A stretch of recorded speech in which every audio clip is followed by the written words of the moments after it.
see me battered, bruised, but never broken. Through the fire, hope still spoken. There's a strength inside me that keeps me strong. So I'll keep pushing, I'll keep holding on. Through it all, I won't fall. I've got power, standing tall. Battered bruised, but not broken. I'm unshaken, still unshaken.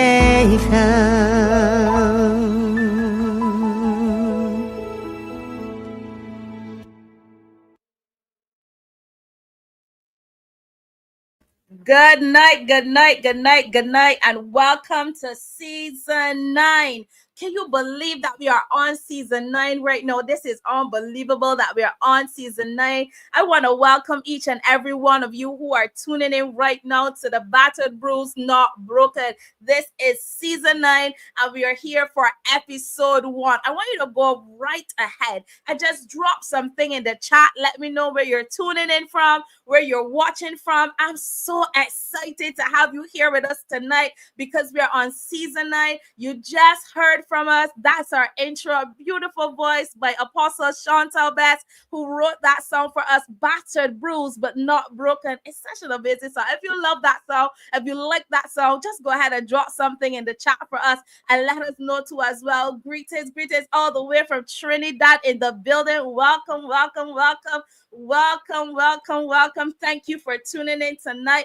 I'm excited, guys. Listen, I have the guest speaker here, and she's about to share her story with us. She's right here backstage, waiting, pumped, excited, and ready to share with you what God has placed on her story. So I'm not going to take up any more of her time. I'm going to go right ahead and introduce you to her. So help me to welcome none other than Dr. Pastor Latoya. Welcome, welcome, welcome. How are you?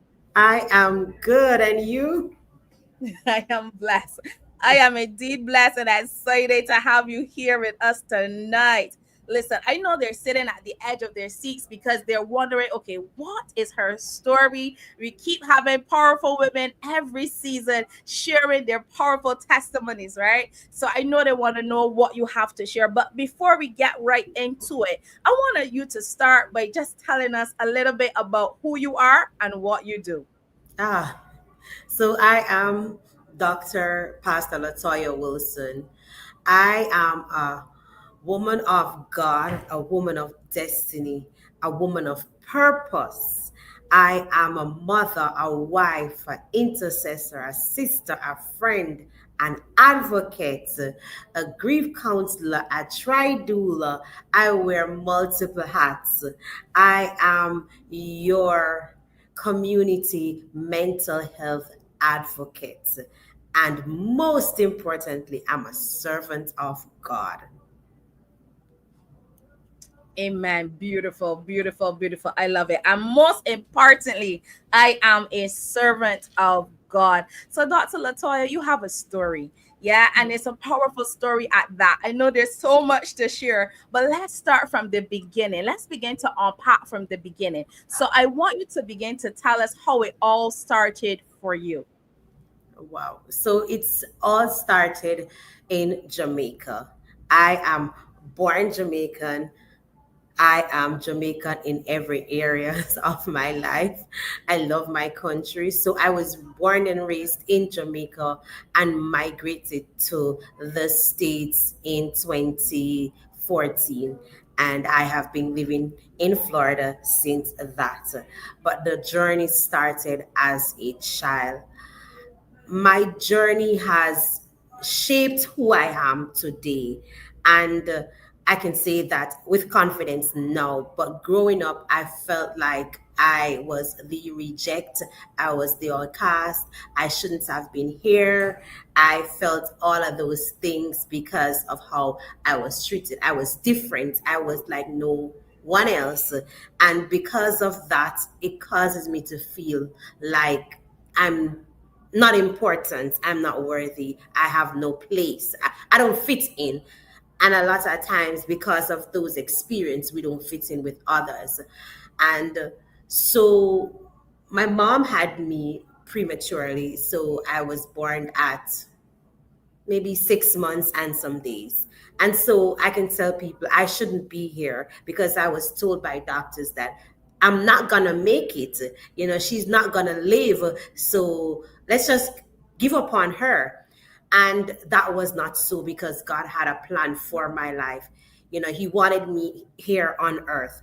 And so as I grew older, I had one brother, and then eventually had a sister. So it's just my brother, my sister, and I, and my both parents. I grew in a home with both parents, but eventually I felt like I was alone. I had to fend for myself. I had to do the most, take care of myself like any other average Jamaican kid. I didn't realize that I grew up poor until I got older, when I realized I didn't have the things and the luxury like other people do. And so someone would say that, well, I grew up in poverty, which is, the norm for some of the places in Jamaica. But I grew up, I went to one of the best primary schools in Jamaica. And in my primary school year, which is elementary here in the US, I encountered some challenges. One of the challenges was I had eye issues, which is known to many as cataract. And so growing up, I'm always struggling with my image because, again, like I say, I don't look like the average child. I've been wearing glasses from as early as I can remember. And in those days, it was brutal. You know what I mean? Kids would just call you all sorts of name. And from an early age, I struggled with my self-esteem because I was the only person in my class who wore glasses. And it wasn't just any cute kind of glasses. It was some big, thick glasses. So a quick backdrop on what is cataract. It's a eye disease, and it affects the retina of the eye. And so I struggled with that because it was something generational from my father, from his father, and the only child to my both parents who had that problem. And so I was always the child that is quiet, put in the back, don't speak up, be quiet, you talk too much. You know, I'm always getting in trouble with my mom because I always have a question, and it always get me in trouble because I didn't know when not to talk and when not, and when to talk. And so that caused me some level of rejection. And so while growing up, I encountered being raped, um, being sexually abused for years, but was afraid to speak up because, again, it was a family member, a family friend, and I didn't know what to do. And so I did not tell anyone. So I struggled with this issue for years until I was ready to go to high school. So when I started high school, I knew something was wrong. This was not normal. Why is this person not doing it to every other child that is a part of the family? I come to recognize that it was just me this was happening to, and I wasn't speaking up. So I eventually had to find a way to let this person know that, listen, this is wrong. And if you continue, I'm going to report it to my parents. But with the threats, of if I tell, this is what is going to happen, and they're not going to believe you, they're going to believe me because I'm the adult. And so I struggled with that for a while. I didn't say anything to anyone. But as I get closer in finishing high school, I started working. Like any other young person, you want to date, but you're afraid. I felt very vulnerable because I didn't know who I am at that time. I was just swinging with any boat that comes. I just roll with it because I didn't know. I was lost. I was in a world I was lost, and I struggled. I tried to fit in, but always stick out because I was awkward. I was odd. You know what I mean? Because again, I like this guy, but then I don't know how to act because there was no one there to teach me what to do. The relationship between my parents and I, we drifted apart because again, in our culture, we believe that if we give our children clothes, shoes, and a shelter, a roof over their head, and food to eat, then you love them. But the I love you never come. I never hear that from my parents, say I love you and you're doing well. No matter how well I did in school, no matter how well I did in college, I didn't get those kind of compliments. And so the validation that I was looking for from my parents, I seek it from other persons. So one of the things that I did very well was I was a people pleaser. I did everything to please people. And I felt like that was the way to live my life because again, if I make you happy, Kamisha, then well, we can be friends forever, but not realizing that that was affecting who I am and who I was called to be. And so I progressed through life. I was actively involved in stuff, very active. So I do things to get away from dealing with the underlying issue of not dealing with the fact that I was raped and molested for several years. I didn't deal with that wound. So that wound festered for a very long time in me. And so I couldn't stay in any stable relationship because I'm broken. I'm damaged goods. Who would want to be in a relationship with you? You're damaged. And so I didn't believe that I deserved to be loved, to be cared for. I didn't believe that I'm special. And so I do things. I stay actively involved in doing things. I was active in church, just the same, just to pacify the wound that I had. And the wound I was carrying was deep. I hated men, but not hated men. That kind of confusing role. I want a man in my life, but I hate men because of what happened to me. And it was not until I was working as a counselor in a summer program, I realized that I was a very wounded, hurt, damaged girl. I was having a conversation with a group of 10-year-old girls, and I realized something was wrong with me. Because here it is that these 10-year-olds are asking questions about themselves, and it became very awkward for me. It's not that I couldn't answer the question intelligently. I just didn't know how to relate. Because here it is that I grew up, I'm a young adult, I'm in my 18, 19s, and I'm awkward. I can't direct a group of 10-year-olds. And so I realized that something is wrong. And I spoke to a friend and said, I think something is wrong with me. I don't know who I am. Wow. I'm confused, I'm lost. Here am I in the world and I'm lost. And so with that, I struggled with that for a very long time, trying to find out who I am. And whatever anyone says I am, I would just take on that persona. So if you say, I'm a nice girl, I'm a nice girl, not believing in myself that I am a nice girl. I'm nice because God created me nice, but not loving who I am. I didn't like the way I was shaped. I didn't like my smile. I don't like my eyes. So when I get a compliment, it is awkward to me. When someone says, you look really nice, it was very awkward because here it is that I've never gotten those kind of validation growing up, being, considered really damaged and wounded because I was just lost, for a while. And that was So let's take a pin right there because you shared quite a lot so far. And I want to go back to something that you said. You said that you were abused multiple times. So in that process, how old were you when the abuse began? So the abuse started when I was about 7. Yeah. And when did it end? What age did it end? At about 12. Yeah. Because I was going to enter into high school. Yes. And so that's about a period of 5 years. So here you are at 7 years old you knew very well, this wrong, and but like you said, the tracks kept coming, and so that made you afraid to want to share with your parents. At what time did you share with them, or did you ever share with them what was happening? I did share, but it was later on. I mean, I was afraid to share with them Yes. because here it is that I'm saying, you are my parents.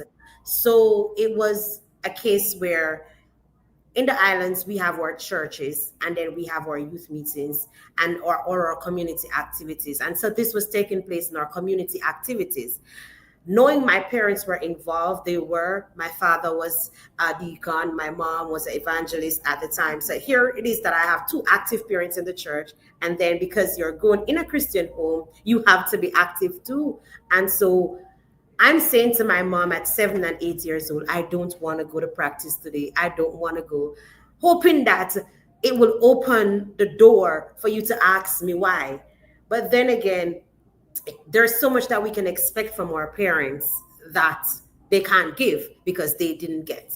And so I'm saying, I don't want to go, expecting that she would say, why don't you want to go? So I can tell her why I don't want to go, because I couldn't openly say why I didn't want to go. Because again, I didn't have that open relationship with her or with my dad, the regular parenting. So I wanted to, but didn't know how to. And so the how to came about after maybe when I got to 20 and I started dating seriously. Like I really want to, I really want a husband. I want to, I want to do life. I want to settle down. I don't want to be, again, hopping around. And again, in our culture, it's all about you getting older, you have a career, you get married, and you have children. And so that is what I wanted to do because I believe that was the right Christian thing to do.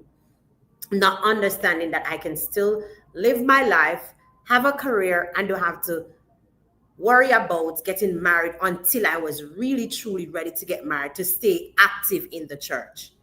And as I started dating, I realized there were things. I started dating this guy. He's holding my hand. I'm uncomfortable. And I realized, okay, this guy likes me, but I'm standing off. I'm standoff-ish. I don't want you to touch me, but I want you to touch me. I want you to hug me, but I don't want you to hug me, kind of thing. And so I brought mixed messages to him. And I remember he said to me, I think something is wrong and you need to get some help. You don't want to tell me, but I believe you need to get some help. And so that was when I got therapy. I seek therapy. And I got therapy, and it was then I recognized that it was time for me to, here it is that I'm carrying a baggage for 13 years, because at that time it was 13 years. I'm carrying this weight, and it's time for me to let it go. If I want to move forward into what is great, then I have to let it go, or at least learn how to manage it and to be able to still function. And it was then I was able, at this time, my father was living overseas and I was still living with my mom. And I invite her into one of my therapy sessions. And I told her that, I have something to tell you. You're not to be blamed, but you're to be blamed because you weren't observant and you weren't reading the cues. And I was hoping that you would have picked up on certain things that you did not. But I still need to let you know what had happened. And it was then I shared with her that, I've been raped and I've been sexually molested for years. And it was a tough one for her. I believe it was hard for me to break that news to her. And then knowing who did it, it was tough. The room became cold. Our relationship became very odd. Here it is, I'm living in a house with my mom, and she didn't speak to me because she herself was trying to deal with that news that came to her at a very point where she couldn't do anything about it. My dad, he was living overseas, so he didn't do much. He didn't say much, but it was tough for my mom to handle. I can only imagine. I can only imagine, because especially hearing that it was someone within the church based on what you shared, and that was someone that they were already in ministry with, someone they entrusted you with at such a young age. So what were some of the lessons that you learned from this, having now overcame that, and you said you went to therapy and everything. What are some of the lessons that you took away from this? The lessons that I took from it was that it's that when you're marked by God, you're marked from you're in the womb. And so there's anything else that happened outside of the womb, your existence, you're already been marked by God. So I came into the understanding that I might have been wrongly touched. My purity was taken from me without me having a choice, but I'm still loved by God. He still loved me. He still marked me. He still had a plan for my life. He still knew my future because he planned it. And so I came into the understanding that I'm worthy. It doesn't matter what Kim thinks about me. I am worthy to be loved, to be cared for, to be appreciated, to all the things that God says about us. It is true. And it doesn't matter what happened to us. It doesn't erase. So being raped doesn't erase that I'm a daughter of the king. It's just a part of the process, some things that happen in the journey. And so it teaches me to love who I am, to be self-aware that I'm differently, I look differently, I smile differently, I talk differently, and I should love that different about me. Because imagine me without this big nose. How would I look without my nose being big, my cheeks being this big? I would have looked weird. So God knew he had to give me the big cheeks, he had to give me the small eyes, and he had to give me the nose that I have to fit my face. And so I had to come into that understanding that, Latoya, you have to love what God have given unto you because you're blessed. There are persons who don't have that. And so I learned to appreciate myself more, whether or not you want to appreciate me. Wow, wow, wow, wow. Listen, I'm just sitting here and I'm just thinking to myself, especially for those mothers out there who may be tuning, let this be a lesson for you to pay a bit more attention, to be a bit more attentive. I know sometimes we can be very trusting, and there's nothing wrong with trusting persons. I'm not saying don't trust them, but I'm saying be very aware. Be very aware, be very aware, and know that when your child is saying something to you, to pay attention, because you just never know. And so now, Dr. Latoya, you move from that phase where you got your therapy, you went through your process, you said you're getting ready now because you're ready to settle down, you're serious about wanting to have marriage, have children, and all that stuff. So tell us about this next phase of your life now, where you met that your Boaz, and you got married and things started to come together and so on. Tell us a little bit more about that. So after therapy, before my therapy ended, I remember my therapist asked me, what are you looking for in a man? And she said, I wanted to make a list of what you're looking for in that husband that you're looking for. Because you can't just want any Christian man or any man of God. You need to know what you're looking for. And so when it comes to you, or when something similar comes to you, you can be able to ask for what you want and get what you want, because now you're appreciating who you are and what you think you deserve. And I remember writing down the things that I want. I wanted a man of God, yes, who loved God. I wanted a very sexy man. I wanted an athletic man. I wanted a man that loved children and loved to serve. And I can say that boldly, I got all of that from God. Yes, I got some baggages, because remember, I have baggages too. So with that, I got the most important thing that I'd asked God for. I got married. I got married early at 21. My husband and I, we settled down very quickly. We knew we wanted children. And so for about 3 to 4 years in our marriage, we tried to have children. I couldn't have any children. I had issues. So here it is, my doctors told me, hey, you're having some hormonal issues and we don't know what to do for you, but you can't have any children.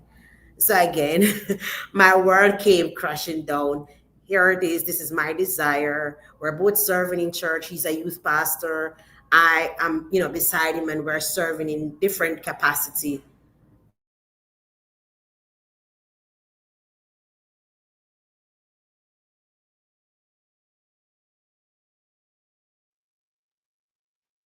Wow.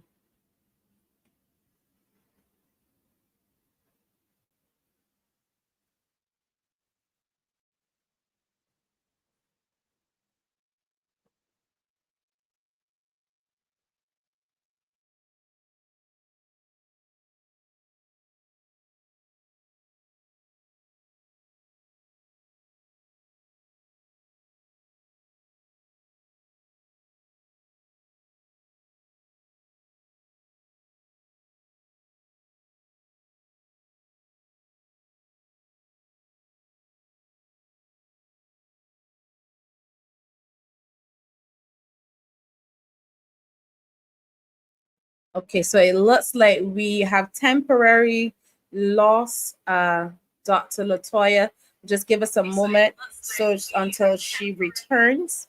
She should be back with us pretty soon.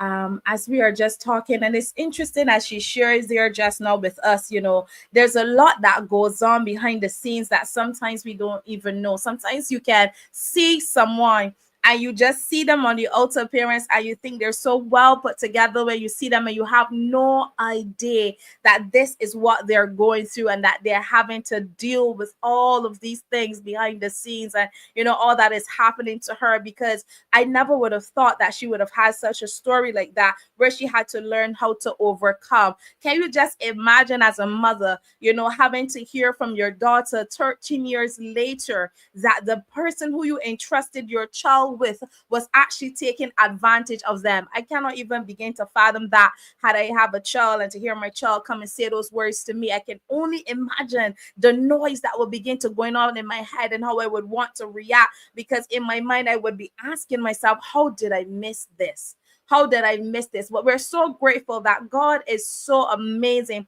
that He kept her, He restored her, and not just restored her, but He brought her Boaz, and she was able to get married and get ready to start a family. That is such a beautiful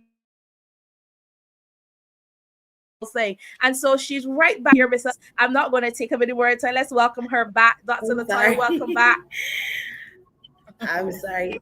Yeah, so you were sharing with us there where you met your Boaz and how you had went to the doctor. You were having some hormonal challenges, and so you can pick up from there and share. Okay. So I was having some hormonal issues, and then in '07, I got pregnant with my miracle son, Joshua. Um, the Lord just answered my prayer, and we had our son. And the journey of parenting was good. I enjoyed it, but I want my husband and I wanted more children. We wanted, to just have more children. Our goal was to have 4 children, and we in that year, my son was about 1. We decided we're gonna try again, and nothing happened. And so, it kind of dampened my faith. I'm not gonna lie. I started to feeling doubts and like, God, you did it before. Why can't you do it again? You showed up before and you delivered me from this issue of having this hormonal problem. I know you can. And I just stopped trying. Like, I was like, okay, God, it don't look like you're gonna give me no more kids. I'm just gonna satisfy and settle with just this one that you blessed me with. And I migrated to the States. But I just deep down inside of me, I wanted more. But you kind of live in that little okay, make us settle. And sometimes we settle for things without pushing our faith to the next level. And I settled for years because I kept trying, silently trying. People would ask me, oh, when you're going to have another one and when you're going to try. If you ask me that question one more time, you don't even understand the pressure that I'm under. Don't ask me that. I'm trying. I'm doing everything that I can. I've gone to different specialists to be able to get pregnant and to deal with the hormone issues that I have, which was bad. You know, on any average month of seeing my period, it would be going for 2 weeks. And it's heavy, and I would be mad, and I would be like, God, why me? Why am I going through this? What have I done? And so I would ask all the why questions, and I did everything, not realizing in that season he was shaping me.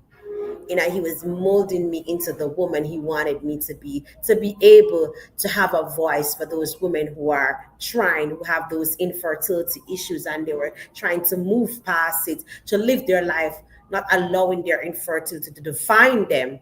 Because a lot of times we hold on to and we look at our issues and we allow those things to shape us. And so I struggled for 12 long years of trying to get pregnant. 12 long years. I remember seeing a specialist, and I remember he said to me, Miss Latoya, you have two options. These are your two options. It's either you're going to remove your ovary so that heavy bleeding that you're having can stop, or you're just going to forget about having children. Like, forget about it. And we're going to put you on hormone pills and birth control for the rest of your life. Just live life. And he said it casually, like choosing a drink from McDonald's. And I'm like, what is wrong with this man? This is not what, I don't believe this is what God wanted for me. And I remember I was a part of a mentorship program at that time. Because like I'm saying, I'm living life, but deep down on the inside, I want more. I believe that God have more for me. And I just could not see myself without having more children. But here it is, my faith is babbling, and I'm on a seesaw with my faith. This minute, I want the children. I believe God. And the next minute, I'm like, if I don't get it, it's fine. I'll just live my life. Nothing is wrong. Not realizing that I needed to make my mind up. Do I want a child or do I not want another child? And when the doctor said that to me, I left his office. I left crying. I'm like, God, is it that you're saying you're done with me? I know you can work miracles. I've seen you've done miracles before. I need you to show up. And so I had that prayer. I cried in tears. I came home. I delivered the news to my husband. He wasn't so happy either. He prayed about it. And so I decided that I'm not going to remove my ovaries. I'm going to pray, and I'm not going to take any birth control. And I'm not going to, because I start looking at the effects of these different birth control and what they can do to your body. And I'm like, I'm not doing it. I'm not doing none of them. Might as well I just go and live my life having these heavy periods and just know that one day God is going to answer my prayer. Best believe it, he answered my prayer. So, sometimes we pray and we not realizing that someone else is praying for us. So the prayers that we pray, the sounds that we cry out to heaven, God has someone else there lamenting on your behalf. And that was what was happening. I was a part of a mentorship program. And I remember the topic that week was prayer. And you know how we go to these events and we get prophetic word. I went to that event and I got a prophetic word that before the year end, I would conceive. Kamisha, I laughed at the speaker who prophesied the word. Like I'm literally holding my hand up and I'm standing there out of respect because she called me out of the crowd and she prayed for me. And she said, the Lord says you will conceive before the year end. And I'm looking at her with my hands up and I'm dying. I'm laughing because in my mind, I'm saying, you don't even understand the news I just got 2 days ago. But you're saying God says, Like, are the same God we are praying to, or we are praying to a different God? Because how is it possible that before the year end, I'm going to conceive and my physical body cannot carry a child? Because so many miscarriages has happened before. What are you talking about, lady? So in my mind, I'm arguing with the Lord while she's speaking. And I'm laughing because I'm saying, you lie. Stop tell lie. God did not tell you that. So in my mind, I'm struggling with, I'm having a war in my mind. And I remember finishing that event. And I sat in the back of the sanctuary. And she came to me and she said, I realized you were laughing, but the moment your faith come in agreement with this word, it shall happen. And I said, okay, nicely, Wow. respectfully, understanding.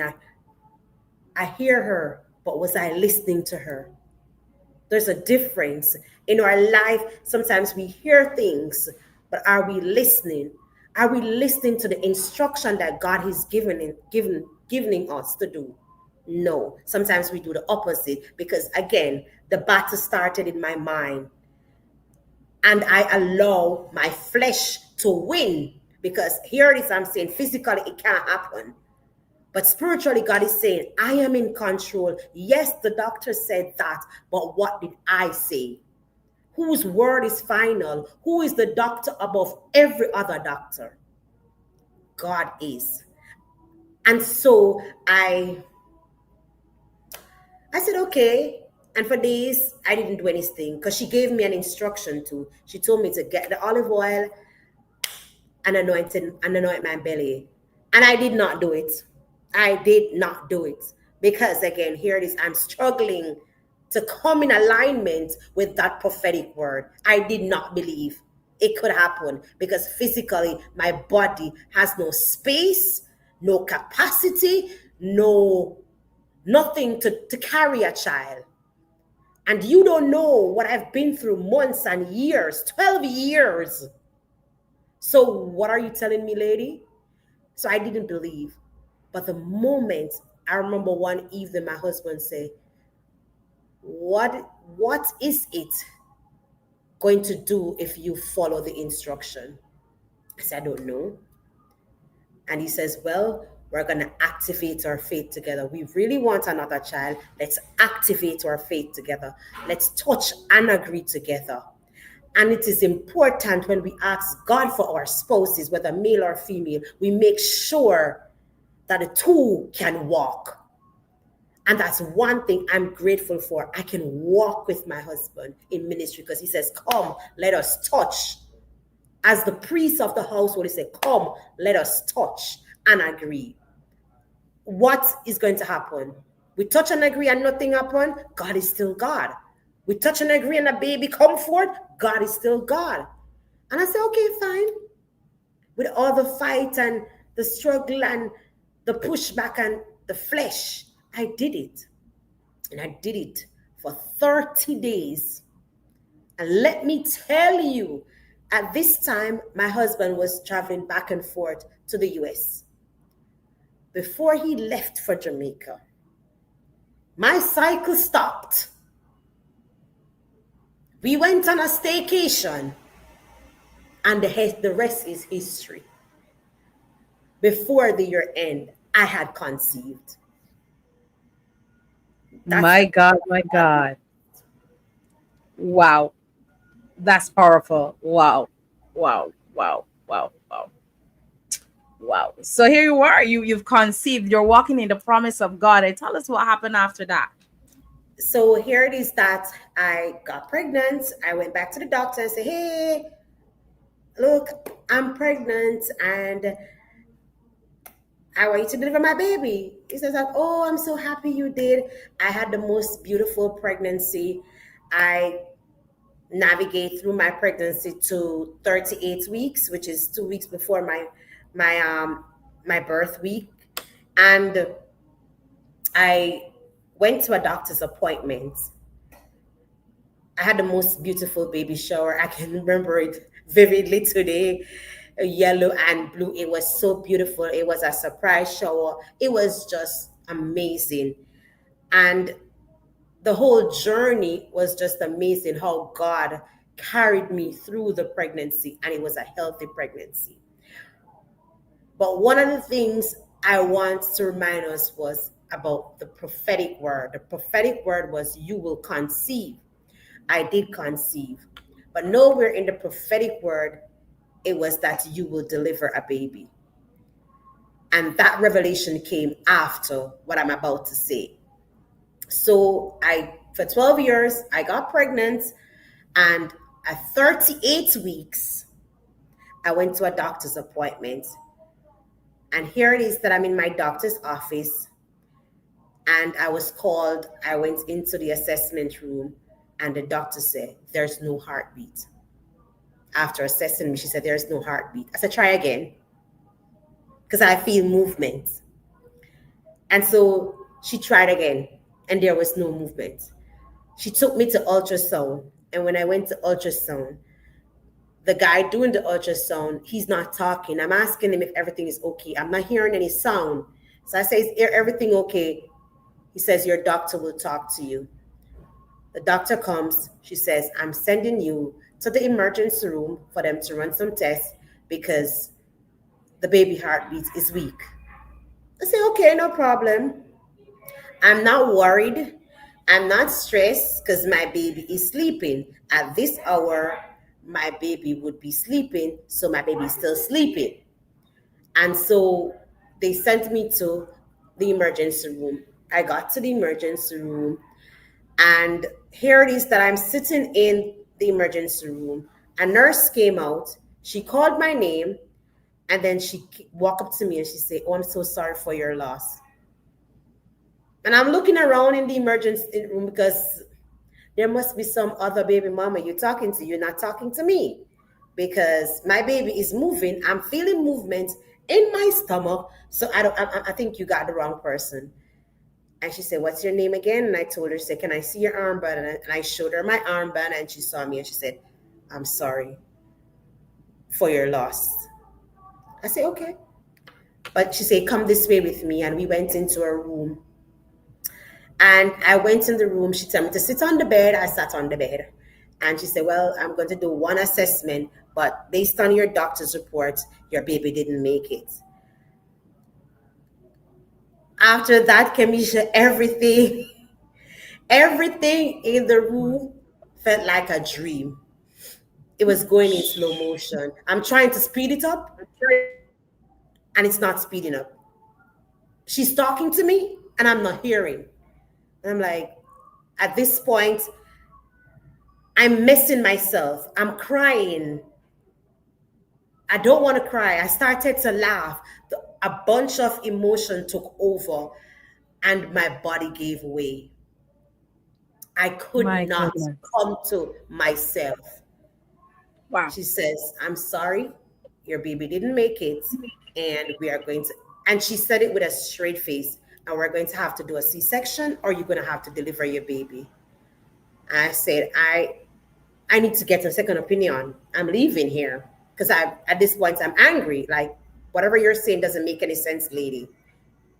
My baby's moving. My baby's fine. My baby's healthy. She says, okay, your baby's healthy. I'm going to get someone else for you. You got to sign these paperwork to go somewhere else. So I end up calling a friend of mine that is a retired midwife. And I explained to her what happened. She said, okay, you need to get your husband on the phone. You guys going to have to make some decision, but I'll walk you through the process. But first, I need you to get your husband on the phone and let him know. I called my husband and I told him. He was dumbstruck. He couldn't speak. I was left by my own to make this decision. It's either I'm going to deliver a dead baby or I'm going to leave the hospital. So the hospital decided that they're not going to make me leave. I had to deliver my son at 38 weeks, 7.5 pounds, and then stay in this hospital for 3 days and go home without a baby. Wow.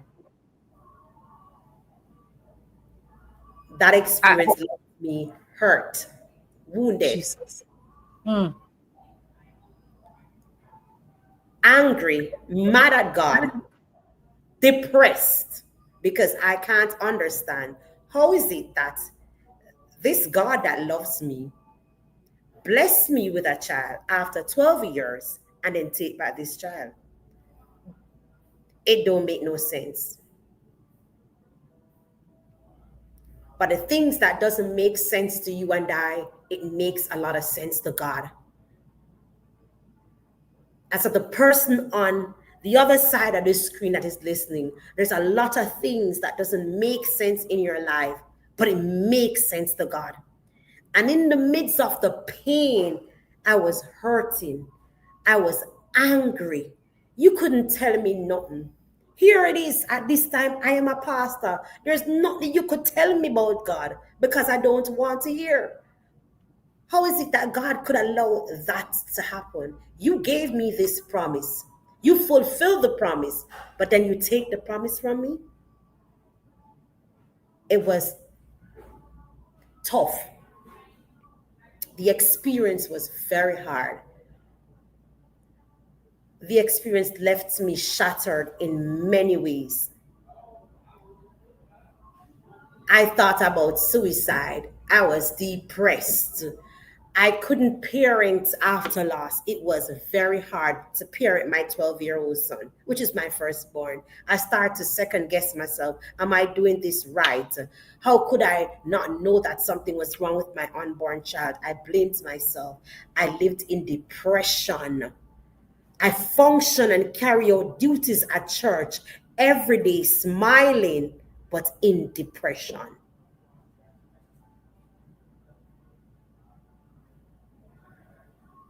Here it is that I'm a part of a community that didn't quite understand what was happening to me. They were there to support me, which I loved my church for. My church family is the amazing set of people.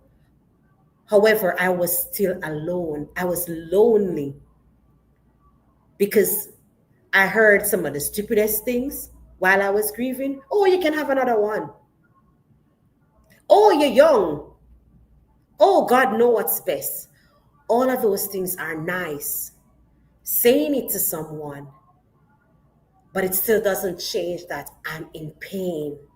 I'm dying on the inside because I felt like this was my gift that was taken away from me. And I struggled for a while.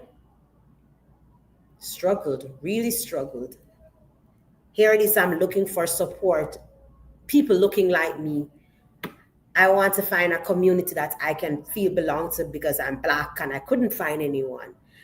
And so here it is that I'm struggling and I'm grieving. My husband on the other side is a man grieving in a different way from the way I am grieving. And then we have a son that is grieving in his own way. And then we have a community that was expecting a baby is grieving in their own way.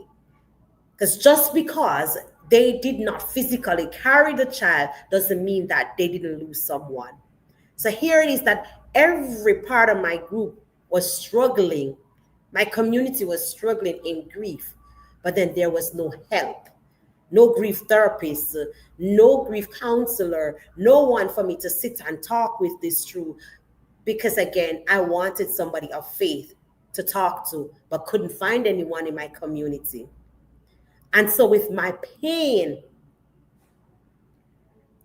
I remember one day sitting down and I said to God, you got to tell me why you allow me to go through this. You got to explain to me from A to Z.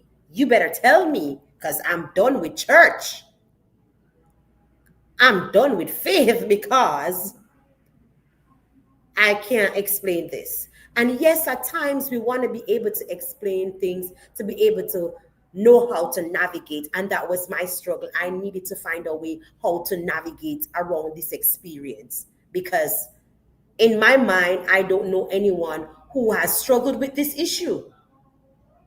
And so I need answers. And I remember lying down in my bed and he said to me, I give you the gift And now the gift that I gave you, I need you to go share that gift with the world. And as I'm talking to you, I jump up into my bed and I say, what gift? I don't have a gift. He said, I gave you the gift of hope.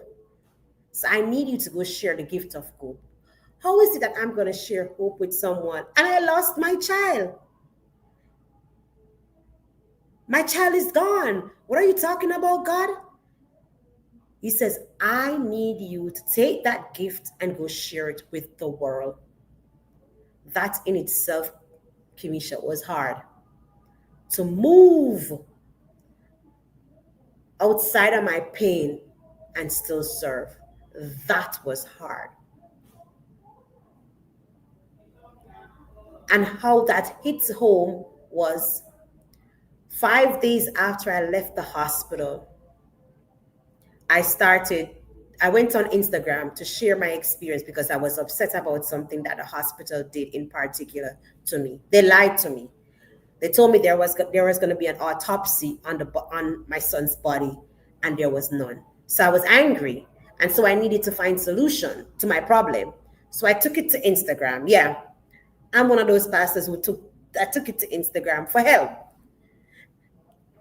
And I wrote a post, and at the bottom of the post, I said, in spite of how I'm feeling, God is still in control. I don't know if it was my flesh saying it or my spirit man was saying it and my flesh didn't catch up with it. I don't know, but I said that at the end of the post. At that time, I didn't know that Instagram, you can call on Instagram. So here it is, this woman calling me on Instagram, wanting to talk to me, but I was not answering my phone because I was mad. Then she said to me, she left me a voice message saying, oh, she needs to talk to me because she don't understand how I'm sharing my business with the world. At that time, I was angry. I was grieving. So I'm ready to cuss her out and tell her about herself and tell her, don't come on my page. Don't talk to me. Don't say nothing to me, lady, because I'm having an issue over here. I'm trying to deal with the instruction the Lord gave me, not knowing why my son died, and you're over here trying to come in my inbox. You're trying to come at me? And something says, call her. When I called her, she said to me, I just lost my daughter, and I said to God, if I see something that you are real, then I won't kill myself. And your post encouraged me that you have shared your story to the world without caring or any judgment. And at the end, you say God is in control. Explain that to me. I couldn't explain it to her. But what I said to her when she said she was going to commit suicide, I said to her, let's grieve together. I say, I don't want you to kill yourself, because if you kill yourself, so the pastor and me came out, if you kill yourself, you're going to hell. And if you want to see a baby again, you're going to be in hell. So let's grieve together. Let's find a way and get through this together, you and I. I don't know her. She's just a woman from Wisconsin. That's it. And I said to her, let me pray for you. And I prayed for her. When I got off the phone, Kimisha, I wept like a baby. I wept because here it is that I'm struggling with my issue. I have a community that is supporting me, my husband and my son, because we never go without. We had the support we need physically to navigate, even though no one understood what we were mentally going through. They were physically present. And here it is that there's this woman has no support. She has to break this news to her spouse, but she feels like the best thing to do is to kill herself. I wept and I said, God, forgive me. Even though I feel like this, forgive me. And that was the pivot in where I am today.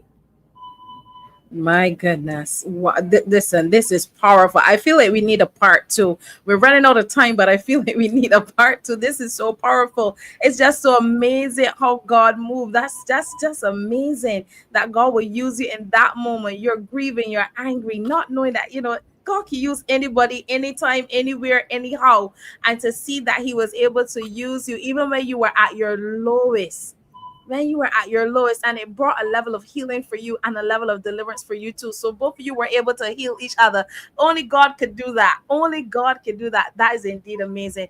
Listen, I know we're running out of time. We're getting ready to leave here shortly, but before we go, you've been through so much. You've overcome, and here you are. Tell us, what did God allow you to birth from this? What did you birth from after losing your son? So after losing my son, the Lord allowed me to birth physically my daughter. I have a 4-year-old daughter. She's my rainbow baby. Her voice echoes and shake the very earth that we live in today. She is an amazing 4-year-old. And out of the experience with my son, my husband and I started a nonprofit organization for women and families who struggle with pregnancy loss and infertility issue. And so that organization is called Josiah Speaks Hope. And so Josiah means hope, a gift from God. And so that's what we give to other women and families who are struggling. We give them that hope that, yes, you have been through this experience. Yes, you're hurting. Yes, you're in pain. Yes, you're trying to navigate around this trigger, all these trauma that are happening in your life. But yes, there is hope and there is healing with the right kind of support, with the right kind of help to help you navigate through life.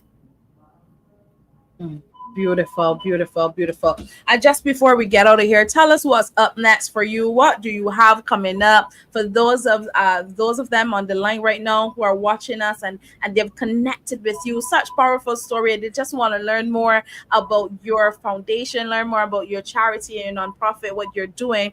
I want you to go ahead and share some information with them. Let them know how they can connect with you. Those who may want to partner with you, maybe they want to give donations, maybe they just want to find out how it works. I want you to share with them how they can follow you and how they can be a part of this movement. So on all social media platform, it's Josiah Speaks Hope Inc. On all platform, TikTok, Facebook, Instagram, YouTube. It's Josiah Speaks Hope, one word. And what's coming up in October? October is known as Pregnancy Awareness Month. In this month, we celebrate those parents, those moms, those dads who have been navigating through pregnancy loss by any means. And so this is when we will be showing our love and appreciation to these families. And so we'll be having a tea party. And this is a fundraiser event for the upcoming year of activities that we'll be doing, because we provide a support group system, we provide advocacy, and I offer doula services to moms in the community who aren't able to afford it so that they can have healthy babies and live healthy lives. Listen, that's just amazing. Listen, guys, I dropped the link in the chat. Those of you who want to go right ahead and sign up for this event, it's on Eventbrite. And so you can go right ahead and sign up. It's in the chat. The link is there. Make sure you click that link. Make sure you're in the room. It's happening October 18th. It's a tea party fundraiser. You just heard all about it. How much is tickets? How much is the ticket? The tickets is $45 if you're buying in person, but if you're buying on Eventbrite, it's going to be $49 because of the Okay. import taxes. Right. So there you have it. Tickets are 45 if you're buying in person. If you're buying online, That is $45 US. Listen, Dr. Latoya, listen, it's just powerful. Thank you so much for sharing with us here tonight. Listen, it's been amazing. Such a powerful testimony. I can see from the chat, those persons who are on right now and watching us live, they have been enjoying it. They've been blessed. They've been encouraged. You brought a level of hope to them based on your story. So I just want to encourage you to continue the journey. Continue the journey. You just don't know. That post alone on social media showed you that you just don't know. Sometimes you may think you're not giving an impact, or you're just doing things because, but you're never doing anything because, especially when you're called. And so I want to encourage you to continue the journey. Just before we go, are there any lasting words that you would like to share with our audience here tonight? I just want our audience to understand that they are created on purpose. God created each and every one of us on purpose. It doesn't matter what road your life is taking. The journey will be at one point. You have to be intentional, knowing that you're here, you're worthy, you're loved, you're called, period. It doesn't matter what anybody thinks. You are purpose. You are purpose with a full stop. We don't even need to explain that anymore. You're called on purpose, and that's final. And there's nothing and no one can do about that. Beautiful. Nothing and no one that can do about that. Thank you again, once again, Dr. Latoya. Thank you for sharing with us tonight. It's definitely been a pleasure. Those of you who are tuning in here for the first time, as this is your first time tuning in to our channel, this is Battered Bruised, Not Broken. This is season 9. Season 9, episode 1. You just heard from Dr. Latoya sharing a powerful story of how God has moved in her life thus far. I want to encourage you to subscribe to this channel if you have not done so already. Share this link with a friend and make sure that you leave us a comment below, because we want to hear what your comments are from her testimony. I want to thank you so much to all those who are always here all the time, the Queen's Mindset community. I want to big you up. Thank you guys for tuning in. I'm seeing just in the chat here, I'm seeing Arlene, she's on the line. I'm seeing Apostle Stacy on. I'm seeing Corona on the line. I'm seeing Kay and Katrina and Apostle Amory. I'm seeing them on the line. If I don't call your name, it's just because you haven't commented, and so that's why it has not come up. But I want to thank you for tuning in. Gabrielle is on the line too as well. I want to shout out all of those. Heather, she's here. I'm seeing Glenda is on the line too as well. Joyanne is here with us too as well. Thank you so much, Apostle Sharifa. She's on the line too as well. Thank you so much for tuning in tonight. And remember, if you missed the beginning, the live will still be here. You can go back, replay as many times as you wish, so that you can get the essence of what she shared. So thank you so much for tuning in tonight, and we look forward to seeing you next week, same time, with another powerful woman to share her story. Thank you guys for tuning in. Have a good night. Goodbye.